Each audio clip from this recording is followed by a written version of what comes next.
Welcome to the Golf and Fitness Show, brought to you by PGA Tour Active. I'm your host, Cory Gregory. On today's show, we have two special guests. We have two-time major champion and LPGA star, Anna Nordqvist, and her elite trainer, former Army Ranger and owner of Motion Labs, Carson Kemp. Welcome to the show, guys. Thank you. Thank you. Very nice intro. Yeah. I didn't even know you won that many majors. Oh. It's not like it's something I come in the gym and tell you. I know, right? Yeah, I mean, I would probably have that tattooed on me. I'm just saying, Anna, but you know. It's all good. So, first off, I want to start off, and obviously, golf and fitness is now married forever. That is just what it is. Yeah. And so that's why I'm excited about doing a show like this. My base is fitness, and I just love golf. And so I get real excited when we have the combination of the elite athlete. Well, obviously you're an elite athlete too, Carson, with what I read about you with the Army Ranger stuff, which is wild. So thank you for your service. And so what, you guys have been working together for a pretty short period of time, correct? But it seems like obviously it's going really well. So Anna, can you talk about, how your fitness stuff has evolved since you've been on tour, and most recently some of the things you've been able to achieve with Carson? Yeah, so I started working with Carson probably in October, November last year, and I mainly did stuff on the road because I was traveling a lot at the end of the year. I moved back to Arizona about a little bit less than 2 years ago, and I just started finding a trainer that I felt could help me in my needs. I always felt it was very important to really take care of myself, and I never, knock on wood, never really had any major injuries in my career, and it's my 12th year on tour. Wow. Never had an extreme amount of power, so maybe that has helped me to stay injury free. I felt over the years just focusing on training and doing a lot of exercises. I did a lot of sports growing up, so I come from a background where I think I've used to pushing myself, and I'm used to having quite a big load on my body. So obviously things have changed a lot. I remember in college and the training we had back then, I would say things look a lot different now than it did then. So I think with technology and also a lot more knowledge in the golfing world and having trainers understand how the golf swing works has changed a lot over the years. And I feel like I train a lot more for what I need right now. And ever since I started working with Carson, I feel like he's helped me with what I need for my swing and my body, and a few of the issues that I started noticing this summer. So it's been fun so far, and especially seeing a lot of the hard work pay off already. That's great. Carson, so obviously you have a background that's pretty amazing, and now working with people like all these pro golfers and Anna. I mean, talk about what that experience has been like. I read up that you've had the gym for 12 years, and now you have the new facility that you just opened. So talk about that change of pace and how fun it's been. Yeah, it's like one of those things where it evolves, right? Anna's so easy to work with when it comes to the training part. She's had a huge training volume for a long time. Mm-hmm. And she's basically adapted to anything we brought to her. She just kind of adapted to it very quickly. She moves pretty well, other than I'd say normal golfer not injuries, but normal golfer issues. Sure. And I think some of it's kind of it helps that I'm a really avid golfer as well. Kirk Triplett a long time ago told me, he goes, Carson, I like what you're saying. This was 12 years ago now. And he's like, I like what you're saying, but he goes, if you don't golf, you don't know golfers. Yeah. Facts. And, right. And you probably experienced that with probably being on this podcast, trainers that know how the body moves, but golf is so unique. Mm-hmm. And my training is developed. I used to train not to die fast. Yeah.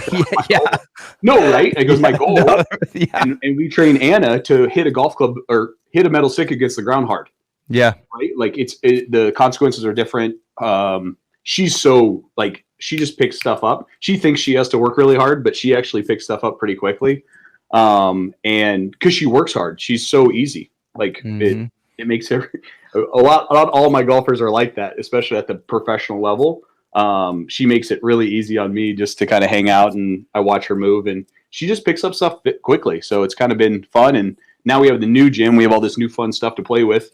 And Motion Lab is just it's a cool place to hang out. We get to hang out. We got all of our buddies here, and we get to beat up on a bunch of golfers that love to train now, because golfers are starting to enjoy training. And I think if you have the right combination of the tour players and athletes, golf, you don't play. It's not like football. Or I was talking to DA this morning, Derek Anderson. He's like, I played for for 12 or 14 years. Yeah. Like that's, as a quarterback, that's like amazing. Yeah. But most guys don't last that long playing football. It's like 3.7 or something like that. Yeah. The average is super small. Super small. Anna's like 12th year. I think it's 12th year. Yeah. Like, and she can honestly go for 12 more, I think. Like she's taken such good care of her body, and she's super smart about it. Like, and I think the biggest thing with trainers and athletes is like the communication between the two. Yeah. Like that's so important, because if I'm not listening to her, it's not going to help. And if she has something that she needs to tell me about, like I need to be able to listen as well. So I think it's really important to have a good environment, because training is one of those things. Like I probably see Carson more than I see anyone else on my team. So I think it has to be a really good dynamic between like the player or and the trainer, but then also like you have to have an environment where you enjoy going to work out. Yeah. Because we're obviously our golfers, and not all of us are blessed with a lot of motivation and inspiration every day. So just having a great place to come to where you can meet some other players, or just some of your friends you can come work out. Carson does a lot of group classes. I'll work out with my managers, and that's awesome. It's just been fun. So I feel like they really created a great environment here at Motion Lab. So I came back from Florida this morning, and I'm already back. It's just such a great place to hang out, and just go chat and have a good time. I read about the social environment that you guys have created online. Carson, speak to that for a second, because obviously that's important to Anna, and I'm sure it's important to a lot of the other people. And I have the same type of thing. I have a retro. It's literally called Old School Gym, and I have a 4 a.m. crew of like 15 or 20 guys. Oh. Yeah, most any special forces, no matter what branch, that have come through Columbus and jumped in the 4 a.m. crew, absolutely love the nuts and bolts of that whole. Yeah, so I figured you'd vibe with that. Oh, but that environment's everything. So talk about how important that really is for no matter what level of athlete. Yeah, it's so interesting, right? I feel like we follow right? We want to be around people that are like us. Golfers. One of my favorite things about golf, one of my favorite things about Anna is like, to get it to Anna's level, you cannot buy a golf game, right? You can't. I would have already tried, probably. No, right? Like, and even strong people, you can't buy a 500-pound deadlift or a 500-pound squat, right? Like that. And I have found with professional athletes and my MLB guys, NFL guys, golfers, businessmen that love golf, like, right? Like, I don't care how much money you have. I know guys that have lots of money. Yep. You cannot buy a golf game. If you come into my gym and you move poorly, I know what the deficiencies in your golf game are. And then when I go play with you, I know after that, I pretty much know how you're going to move. But if you have a tremendous golf leg like Anna has, like, it's one of those things where it's universal, right? We follow those kind of people that we really want to be around, just like special forces guys. We typically love to train together. We like to train hard. We like to do all these things that a lot of people are be like, that's kind of crazy. Like, they make fun of me all the time when I'm training here. And one of her managers always taking funny pictures of me. And like the other day with this sled, he's just like laughing at me. And, like, it's just so fun. But like, that's the cool part out here. I have every level. I have golfers that are just starting golf to professional golfers. It's just so fun to be around people that want to get better. I always tell people this all the time. Okay, you don't want to work, don't come here. Because I want people that want to work. I don't care what level you're at. I just want you to work. And it doesn't have to, it's not necessarily like super tough, hard workouts. It's train, work hard on your body, work hard on your mobility, make sure you're sleeping at night, you know? And we're just lucky because we have a really cool environment. Like my brother was just talking, he's like, don't you hang out at the gym a lot? And I was like, I'm already a gym rat. So like, I'm like, now I just go and hit balls or, you know, work out with my clients or see all my friends. Like this is what happens. Anna's actually now one of my golf buddies. I decided that the other day. Love it. Love it. I saw a video where you spoke about your grandfather, Anna. If you could touch on that for a second about the inspiration that he brought to you or brings to you. I saw in the video. I would love for you to touch on that. Yeah, I'll try not to cry like I did on the LPGA tournament last week. Yeah, so my grandfather was always my biggest inspiration, my role model. He was an awesome guy, and I just loved going to spend time with him. I used to go to his place after school and just hang out.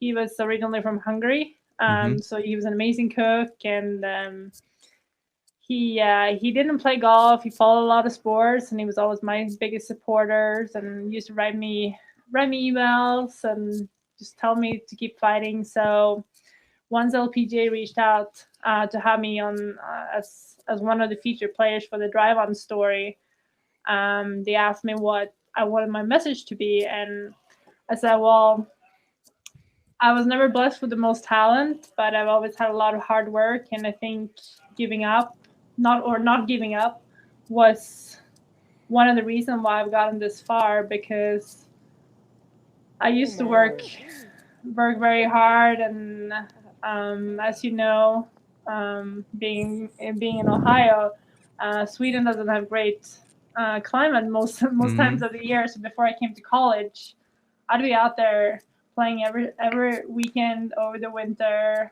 be hitting balls when it was raining, and you just had to do the best you could with what you had. So I think that was kind of my mentality, and I guess life on tour. When you've been out here for 12 years, I feel like I keep learning things and I keep improving, and there's stuff that I still inspires me to keep going, but it hasn't been easy. Everyone like to think it's just straight uphill, but or straight downhill. I don't know which way you look at it. But nothing great ever comes easy. There's been a lot of downs, but I think just having that mentality a little bit to not give up when your whole body's screaming for you too. Yeah. I think that's a great strength to have. So that's what was my message, and I think it came a lot from my grandpa. I'm very stubborn, but I think my grandpa was even more stubborn. So in a good way, though. I think in a good way. So Carson, where's some of the improvements that you've seen with her, just with the time that you guys been together, that you picked up on? Like you said, you see things often that are similar through different golfers, but where's some of the improvements you've seen in the gym with Anna? So she kind of downplays her fitness. She's pretty strong athlete, just kind of in general. And I think in golf, because we're rotating one way all the time. Yep. We just get imbalances. She kind of lacked a corner of the hip that I think is very universal to golf, because we can get away with it because we're rotating one way. And she has this irritating hip hop that just drives me nuts, and she could do it on demand, which makes it even worse. But that was one of the first things that we kind of started to, as we kind of strengthened out and balanced out her posterior anterior side of her hip, it kind of went away for her, and it was kind of clicking a lot, wasn't it? So for just a few years, I've had this thing so at the top of my backswing, my transition, my left hip it feels like it cracks. You can hear it. It's audible. It's not like a small. My playing partner would comment on it, and it's just annoying because it's it happened when I least expected, and most of the times the ball would just go straight. When it's not supposed to do, and it's not supposed to do that. No. Right? Let's say I don't miss a lot of fairways. I'm pretty straight. But it just go away, right? So a lot of times I was hoping it would happen at a time where I would have some room, but it has happened in competition where there's been water left, water right. So it's kind of been penalizing. But a lot of the training that I did during COVID, once I got back playing, I felt my body was a little bit out of whack, and all of a sudden my hip used to crack maybe 5, 6, 7 times a year. And I think the second tournament back, round 1 of Scottish Open, I had 13 hip cracks that round. So it wasn't ideal. So that's when I decided to change my training. And through my managers, Derek Boland and Jeremy Moore at Maker Sports, they knew Carson, and they mentioned his name before. So I decided to give it a shot, and I can't tell you how much Carson has helped me, and it's definitely cracking a lot less. And when I do, it gets frustrating because it's obviously not fully in my control. So I feel like my hips are a lot healthier now. Yeah, for sure. Carson, what's a normal week look like when she's not playing in a tournament? Like, I guess the off season is not real long, but what's it kind of look like from a schedule standpoint? Right now, we're still, I would say, kind of in a base phase. We've been I don't know, 6 months, No, not less than a little less than that. So we're still building up her base. We're kind of checking all the boxes as far as I kind of believe that, like, right, and you probably know this from lifting for years and years and years, right? If a joint doesn't have balance, it's very hard to be a big producer of strength or power or stability or whatever it is you're trying to get to do. And we're still finding the problem with Anna, really, honestly, is because she is such a good athlete. She can kind of get away with stuff. Yeah, that's what I've kind of found with great athletes is they just don't have to not be good at it. Like, I've always kind of found that, like, my hip didn't externally rotate like this, I can't squat. Like, right? They can build compensations like quick, really super, super fast. And that's why I think body wise, her body moves much better than she thinks it does. But I also give her very challenging movements where I always tell people, it's like, I'm an expert at finding what you're bad at, and I make you do it. That's my goal. No weak links. Yeah, right. If we can have all the weak links, and in golf, it's so hard to improve them, right? If I improve their body 1% and they go play 1% better, like, they're the best golfer on the planet, like this. And so it's just so unique, and not obviously your body getting better 1% doesn't necessarily correlate to you playing golf 1%. Yeah, that's so hard. That's so hard about golf. But if we can create a good balanced structure in her joints, right? If her hip's not doing the weird cracking thing, if she has good strength posterior, anterior side of that hip. If she also learns how to, for her, is she's having not a hard time. This is probably the hardest thing. She doesn't understand how to control her femurs. And she's very gifted in the sense she has very long femurs. So, and I find this with a lot of golfers is they don't really understand you probably know this, squatting a lot, right? Like, the way my femurs are rotating and moving when I squat, creating torque. Golfers have a very unique ability to kind of externally or internally rotate depending on which side they're going and just kind of do it. But they kind of cheat because they hit so many balls and they do all these kind of things. Now, I think for me, trying to learn how a golfer moves and rotates, that has been very, very challenging because I'm stronger than all of them. But why can I swing a golf club as fast as them? Right? Like, why not? Like, I should be able to. But that's what's so cool about Anna is, like, she's picking up on how her ranges are affecting her in her golf swing. And that's where I think in the near future, we're going to see, I'm not going to be surprised if Anna's hitting it 15, 20 yards farther, not because we've done any special kind of training, but just because we've kind of fixed the links in the armor, like you were talking about earlier. And if I can balance out every joint in her body, 1, her body's going to last a lot longer. 2, she's going to have a more efficient swing. And she's already got just an awesome swing. She's actually, she's probably my best athlete on balance beam, like single foot strength type stuff. She will crush everyone in the gym. Like, I don't care, professional athlete or not, she will murder them at it. She's awesome at it. That's cool. And I think that's why her swing's so stable, right? She has such a quiet lower body. But I want her to use more of that lower body too. So for sure, it kind of balances back out. So she's so much fun to train. It's like really, I don't know. It's pretty easy for me to train her. I think too, back to your questions, a little bit how golf and fitness has kind of, it's a correlation right now. I feel like when I grew up, swing coaches to teach a swing, and it needs to look like this. But I feel like, getting to understand, okay, what does loading into your right hip really means. There's one say, okay, you need to feel like, you get some weight on your right side. Like, but when you have a great trainer that understands the game and that plays it himself, it's a lot easier to make that connection. So whatever I'm trying to work on with my coach, Drew Steckel, it's been a lot easier once Carson can come in there and help me with a few cues of what to think about. And when you start seeing how the fitness work you do in the gym, and then what you're working on in your golf swing, and all of a sudden, like, they kind of start clicking, like, I feel like that's very motivating and inspiring. And then you want to keep going, and you have no problem waking up early. You have no problem going to that 4 a.m. class. I do it any day a week if I knew it gets me better. Or someone comes into the gym and works with Carson and says, "Oh, I slept great last night," or "Oh, my hip doesn't bother me," or "My shoulder feels so much better." Like, it's just those small things. Yeah, I mean, they compound and give you more consistent, just like confidence in your game.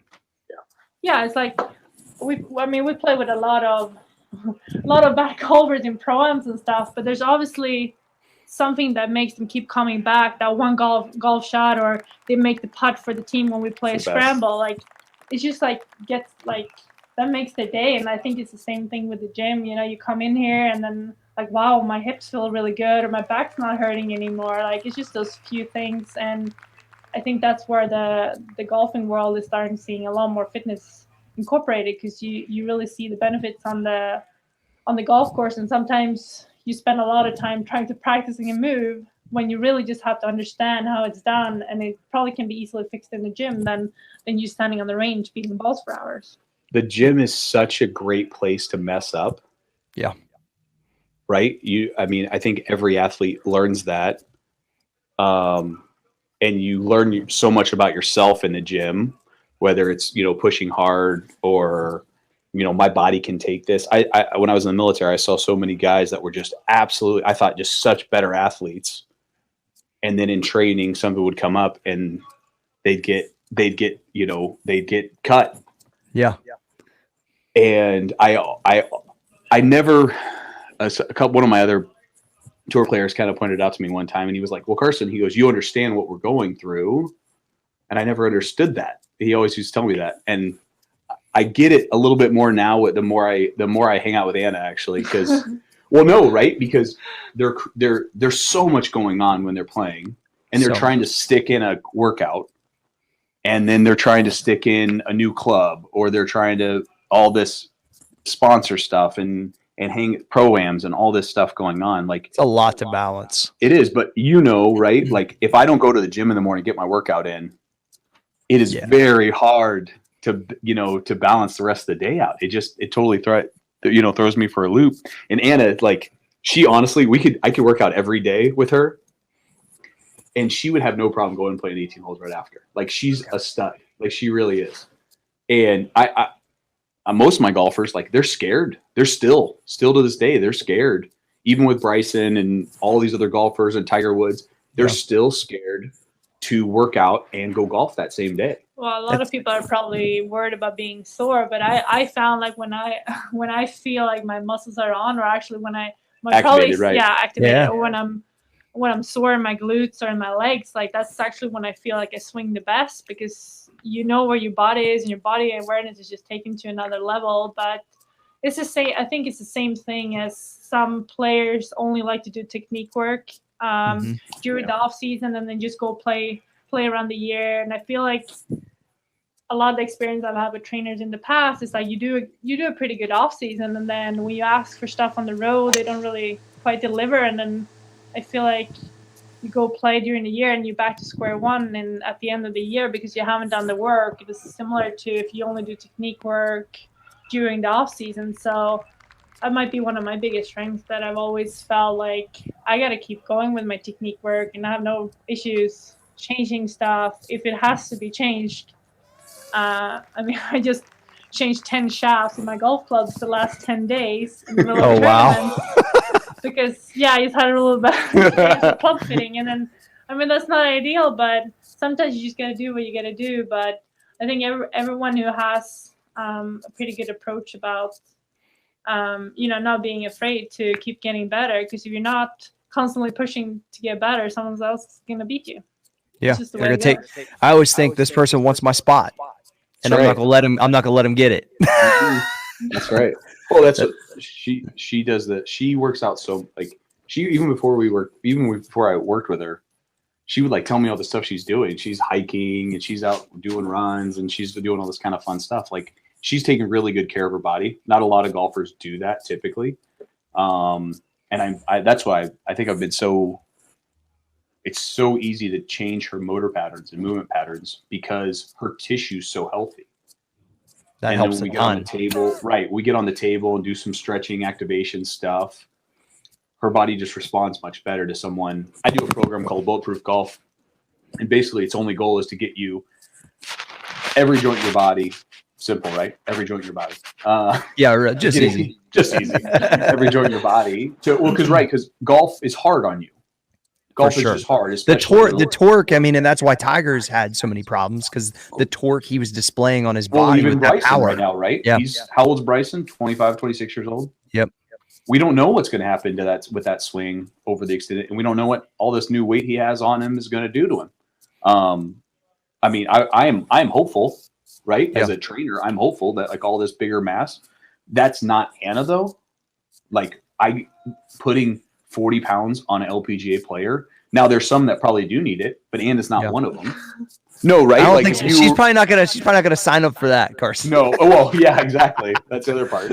But I think you gotta work as after the athlete.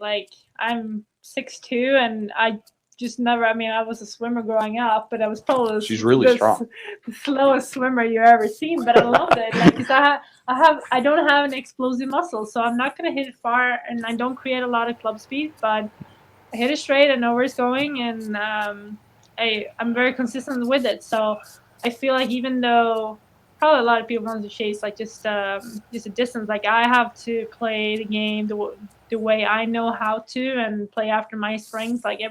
Every athlete is different. Some are gifted with a lot of talent and good short game. Some are just have a natural explosive speed that we're all jealous of. But when it comes down to it, what I love about Carson is that he trains me after my needs and how I got to play the game. It's not like he has one concept that works for everyone, because you can't train everyone the same way. That's right. True. Carson, what do you see on a regular basis for that the fans can, put into their regimen? What's a couple exercises that are needed, whether it's from a hinge standpoint, rotation? What are things that are just really common that anyone watching this can say, man, if I can, understand how to move like that, add these in a few times a week, that I can improve, even if it is that 1%? I would say, the easy answer is a hinge, right? That's where our explosive power is going to be derived from. We sit all day long. A lot of people just sit all the time. By the time you're 16, I read this the other day, by the time you're 16, you know what you're best at? Sitting. You've done it the most. That's insane, right? Kids 16 years old so majority of athletes are quad dominant athletes. And in golf, it doesn't change. And in travel, it makes them even more. So I think hinging is, a very, very simple way. There's a lot of ways to do it. I think too is having control over a muscle or having control over a joint. The mind-muscle connection control, which I've heard her say multiple times today, that's massive. It's massive. And being able to know where your body is in space would be my answer, because people don't know where they are. They don't. If I tell someone to hinge, or if I tell someone to do a Jefferson curl and round their back correctly, I like that you're on that game. That's good. Yeah, right. They don't understand. I tell people in it 90-90 transition, right? I tell them to feel their femur rotating down into the ground or rotate the other way. They don't know what that feels like or is. How do you create torque in a joint? Well, it's just my femur. It's just my leg. I just lay it down. That's gravity. No, it's not. I have that hip joint is so dominant in our body to derive movement. And I think like that's what's so fun to watch Anna get better at. I call them the quarters of the hip. I try not to get too specific with my athletes as far as like, well, right, like you can lose something in translation when you get to internal exhalation, all these kind of fun stuff, right? I want that, and we know in that femur, right? We know that femur, if it can rotate and create torque, we get more power out of it. It feels like I can create more torque. I watched one of my Army buddies squat 900 pounds. Super cool. Raw or in a suit? In a suit. Okay. Very interesting, right? I didn't even know he was doing that. And he literally told me, he was like, yeah, I could like literally feel the flex of my femurs. Oh yeah. I've squatted I was 700 three different meets. So it's at one, I did it at 198 twice, and I went to 680 in the high 180s. But yeah, it's a serious feeling. And a huge expressions of power are just so cool, right? Like I've been my only claim to fame I have right now is like I squatted 500 pounds for a decade now. Like that's my goal. That's serious, dude. I've just tried to kind of maintain that. But that's not Anna's gig, right? Yeah. Like if we probably will the never. Application though is huge. So when you see your trainer can live it, and on top of it, you don't have to be a scratch golfer. I'm not even close to that. But if I could just go out and play bogey golf, understand the athlete, and then, come back with some feedback, I think that's huge for your client. Yeah. That's the funny. Anna she said this the other day. She was like, I wonder what people say to you when they see you golf. And I was like, it's funny you say that, because every AGA tournament I play in, I get up there and they're like, I didn't think your golf swing was going to look like that. Cause I'm like 240. Like, he hits the very far. I'm sure. Oh, what? You're a good lad. You're a good golfer. I try to hang out. You know what it is? I always tell my friends, like, you should play professional golf. I'm like, no, all my golfers beat me by it. I got to give them 6 aside or 3 aside. So they're so good. The other day I had a perfect storm. She forgot her putter. She had new clubs. And we made the bet before she realized she had her putter. And she still tied me. She beat me. She tied me, birdie like 16, 17, and 18 to tie me. And I was 3 up through 13. If you're even in the ballpark, Carson, I'm impressed, bro. Oh. That is really good. Someday. It was on my home course, though. And it was on my home course. It was totally home at Greyhawk. It was awesome. That's so good. Awesome. So, Anna, what's some of the things you're the most excited about right now? What do you got upcoming? What are you training for? What are you looking forward to? What's going on in just career-wise in general? Yeah, so she's getting married. Yeah, that's what she's. Hey, that's huge. I'm getting married this summer. Congrats! So, thank you. So I was very excited about that. I was supposed to get married last summer, so maybe that's not good news. Yeah, with COVID and stuff, but. Fingers crossed, Olympics happen this year. It's a big goal of mine, and especially growing up with a great Olympic culture in Sweden, watching a lot of athletes compete, and being able to compete in Rio. That was an amazing career moment for me. So cool. It's a Solon Cup year. I feel like I'm finally healthy from all my mono that I had a couple years ago, and I felt like. Started playing really well, contended a few times in the fall. So I like to get back into winning circles. That's my biggest motivation right now. Just enjoy training and compete. I just started the last 2 weeks. So season's just getting started. But it's just been fun because I feel like I continue to get better, and there's nothing better when you work at something and then you see results of that, or you see the hard work pay off. I feel like my body is a lot healthier and it's moving better. And I'm 33, so it's not like my body recovers the same way it did when I was 22. So sure, you deal with different challenges, but I'm excited and I'm happy, and I love competing, so that's why I'm probably looking She's so competitive. And you just look like you just, the vibe I'm getting is that you're having fun. You're excited about your training. You're optimistic about what's upcoming. And I mean, at the end of the day, if you go out and just execute, then good things will happen. Yeah, I did have a bit of a tough time there after I got mono summer of 2017, and I guess he just really didn't know how it was gonna hit me. And then, I mean, almost 9 months later, I had nothing, and it was only April, so that was a tough year to get through, and just never felt I recovered. So it was a bit of frustrating when I feel like I could always trust my body and knowing where I was gonna do, and all of a sudden, like I couldn't feel my body. I didn't have that muscle awareness. I couldn't train as much as I was used to because I had no energy and I had to save the little energy that I had for golf. But I feel like also mentally I was drained because when you used to having that extra gear or like that never giving up attitude, and all of a sudden when you know you could fight back, it's just like you feel like your foot's almost slipping in those situations. So just feeling more like myself and feeling like mentally stronger. I feel like that's something I don't take for granted anymore. Sure. So I'm just very, very excited about that. Lastly, I'd like to touch on what's your guys' concept for nutrition. Carson, you can start first if you want, or what do you advise when it comes to, I've met some athletes that just don't entertain it. They're eating gummy bears. They don't care.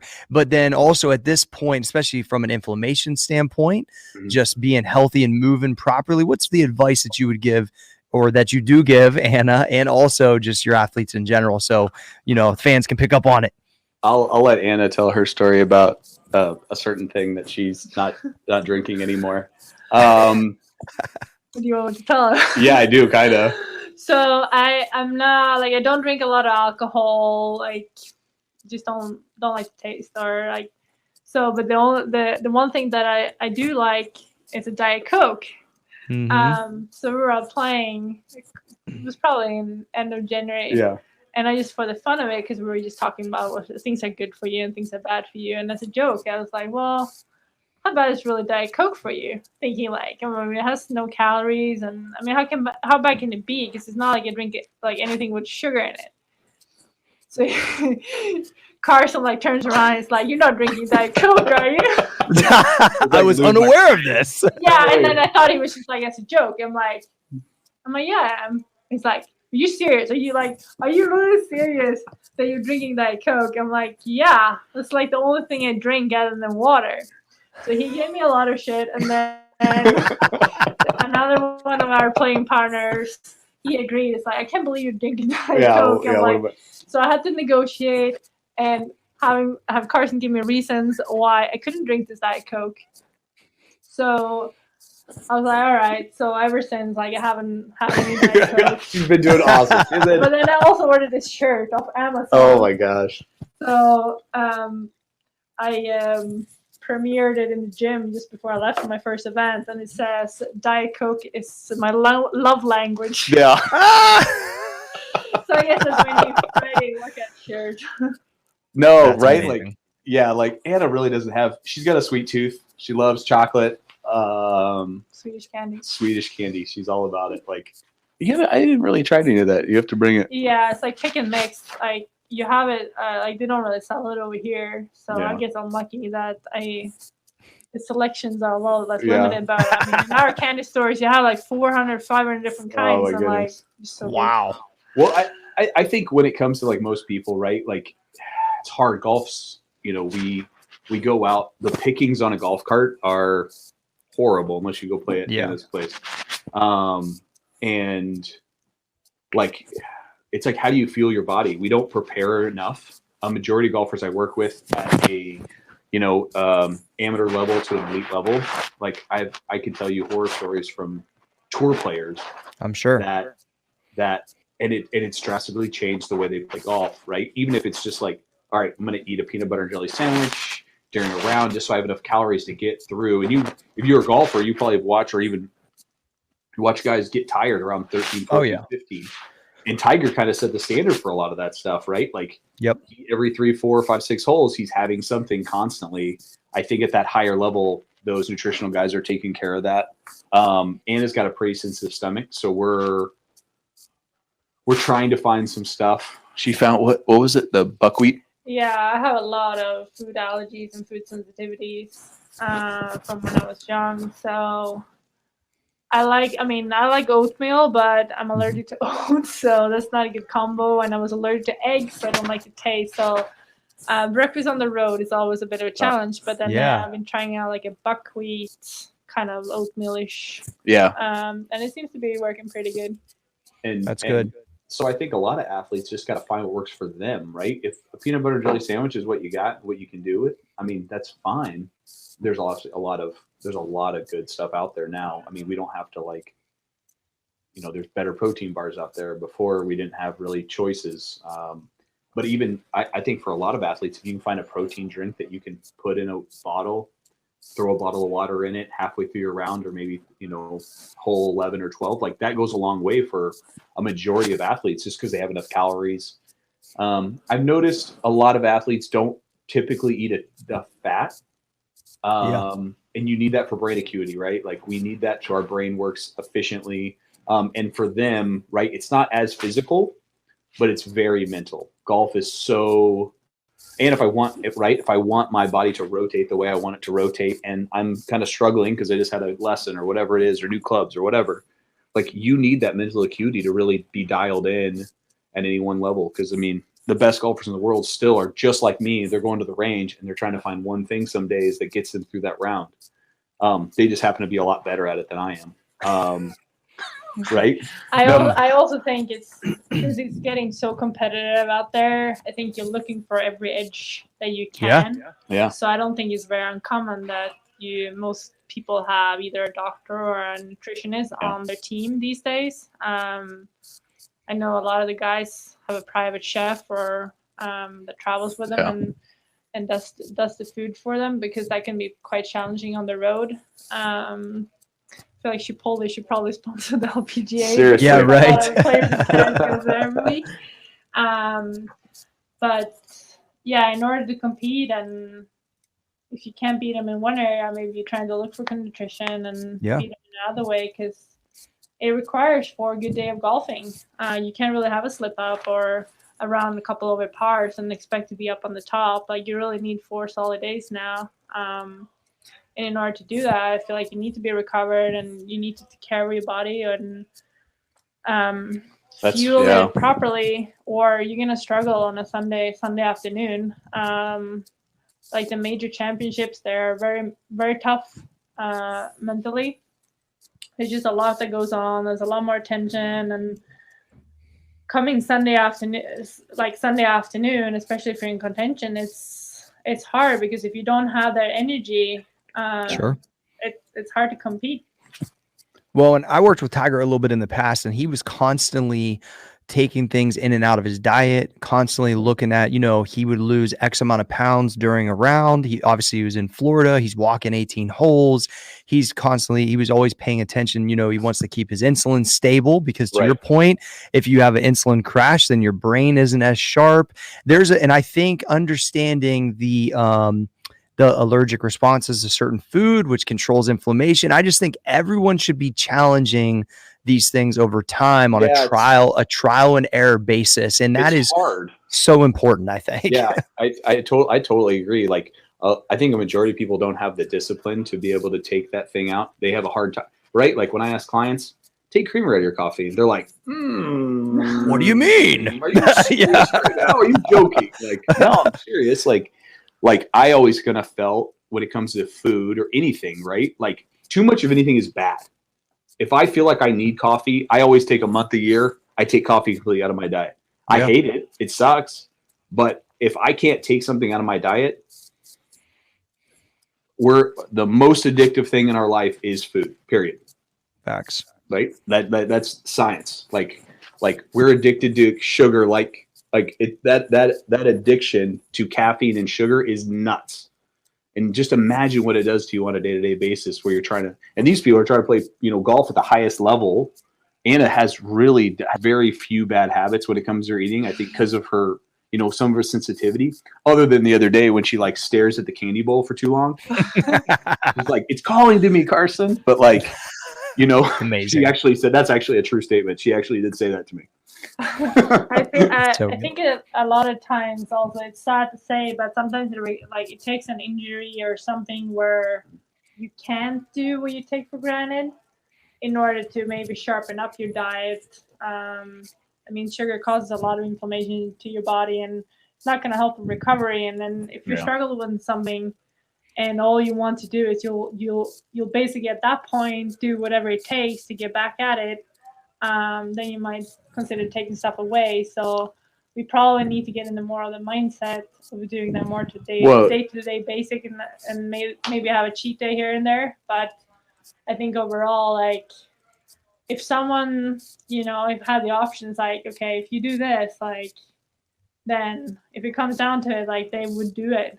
But a lot of times I don't think people understand the consequences. Yeah. Right. I think you do. You have if you eat like crap and you try to go play golf, it's because your stomach's so sensitive. You have more feedback. I think a lot of people, we eat the same food all the time because, a lot of gut issues you don't feel them the same way you feel, right? Like I smashed my elbow against something and now my elbow is bothering me when I play golf. Like, it's different feedback, but also too, it's like, we just take Tums. Yeah. Covered up. Oh, what you really need to do is maybe not eat so late. Yeah. Right? And something not so acidic or something. Yeah. Right. Like, maybe you should that's 17 cups of coffee or I had a client one day come to me. He's like, I drink 24 Cokes a day, 24 Diet Cokes a day. That's a true, this guy is a high performer in his field. Sure. Actually an old tour player. Wow. And like, yeah, like it, and he drinks more Coke than he does water. Oh, for sure. No, I'm not even doing the math in my head. That's ridiculous. Like, his assistant would just have those 24 Cokes, like at his, like in his personal fridge super high performer. Right. Yeah. Like, but some people don't see it, or in the alcohol. I love a beer after a round. It's like anybody else, but too much of anything is bad. And that's too much of golf could be bad, like on the body. None like a pint of Guinness after a good round. Oh man. I think it's choosing your times. Like, I'll eat sugar or maybe I'll have a drink, but it's not going to be on a Friday night. I just broke something. In the middle of the tournament. I break everything. It's fine. Or like, you're going to choose your time better to be outside of your regimen. Because, I've always told people, like, in a normal setting, like, why are you drinking on Tuesday afternoon whenever you have to train on Wednesday or you're trying to keep your diet together? Like, people always think when you add discipline to your life, you're taking something from them. When reality is you're giving to them less inflamed bodies, being able to move better, feel better. And so that's something I've always preached to my clients too. And it doesn't matter what level they're at. You have to remind everybody of that sometimes, I think. That's right. I think that's some that's kind of built into our culture a little bit. I get worried about that sometimes with my kids. But it's interesting too, is how kids, my younger kids, how much they also crave discipline. I think they want it. They want it. And we don't, it's interesting. I think certain types of people want it more than others. But I think legitimately, like, everyone's, like, if I could give all my golfers Anna's discipline, like, I know they'd be better golfers. Like, I don't even have a question about that. That is by far her gut and her, I think, one, she plays with her gut, and she also just lives her life by her gut, which is, I think, is a really cool thing. And she has great discipline. Like, those are two things. And she's very kind, which is, you're pretty nice. Yeah. I don't hate you at all. I got my Well, I want to be right. She just is. So that's awesome. So she's honestly easy to train. Like I said, you just imagine that athlete in your head, So well, I want to be respectful of your time, get you guys off to the workout. I know you had a late night, so we'll get you moving. I think we're stretching today. Yeah. I really appreciate the time. It's been great to get to know both you guys. Thanks for coming on the show. And, I'm looking forward to bringing more of these stories out in the golf world. And this was great to have you both on together. So thank you very much. Thanks for having us. Yeah, absolutely. This is the Golf and Fitness Show. Share it with all your friends. That's Carson and Anna, and I'm your boy, Cory G, and we are out.